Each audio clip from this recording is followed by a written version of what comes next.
دنیا کی بڑی ای کامرس کی چینی کمپنی علی بابا نے آئندہ 3 سالوں کے دوران آرٹیفیشل انٹیلیجنس اور کلاؤڈ کمپیوٹنگ کے سیکٹرز میں 53 ارب ڈالرز کی انویسٹمنٹ کا اعلان کر دیا ہے۔ چینی کمپنی کے بانی کا یہ کہنا ہے کہ کمپنی آئندہ 3 سالوں میں 380 ارب یوان خرچ کرے گی تاکہ اے آئی سیکٹر میں تیز رفتار گروتھ کا مزید فائدہ اٹھایا جا سکے۔ یہ انویسٹمنٹ کلاؤڈ اور اے آئی ہارڈ ویئر پر کی جانے والی کسی بھی پرائیویٹ کمپنی کی جانب سے سب سے بڑی انویسٹمنٹ ہوگی۔ ترقی یافتہ ممالک اس وقت بڑی انویسٹمنٹ صرف اے آئی سے فائدہ اٹھانے کے لیے کر رہے ہیں۔ Medical, agriculture, industries, manufacturing, education, ہر سیکٹر میں اے آئی کے انفلوئنس کے ذریعے پروڈکشن کاسٹ کو کم کرنے اور پروڈکشن اور اس سے حاصل منافع کو ڈبل کر دیا ہے۔ لیکن پاکستان اس وقت اس سب میں بہت پیچھے ہے۔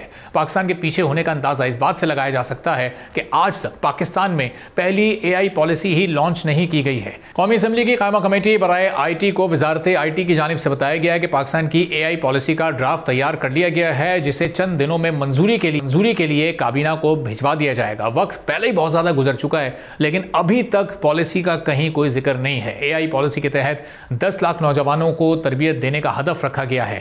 اس پالیسی کی منظوری کے بعد ایک خصوصی فنڈ بھی تشکیل دیا جائے گا، جس کے لیے انیشل انویسٹمنٹ پاکستان میں اسٹارٹ اپس کے فروغ کے لیے تشکیل دیے گئے قومی ادارے اگنائٹ سے لی جائے گی۔ پالیسی کے مطابق 2050 تک پاکستان کی آبادی 33 کروڑ تک پہنچ جائے گی اور اس وقت پاکستان کی کل آبادی کے 64% افراد 30 سال سے کم عمر کے ہیں، جس کا مطلب یہ ہے کہ پاکستان کی ایک بڑی مین پاور کو قابل روزگار بنا کر گروتھ کے راستے پر لگایا جا سکتا ہے۔ اس میں اے آئی سب سے اہم کردار ادا کرے گی۔ پالیسی کے مطابق 2 سال کے اندر انٹرنیٹ کو پاکستان کے 90% تک افراد تک پہنچانا، اے آئی ٹارگٹس کے حصول کو آسان بنانا، ریسرچ سینٹرز کا قیام اور انڈسٹریز میں اے آئی ٹیکنالوجی کے مؤثر استعمال کو پروموٹ کرنے کی سفارش کی گئی ہے۔ اے آئی کو پرائمری، سیکنڈری اور ہائر ایجوکیشن کا حصہ بھی بنایا جائے گا۔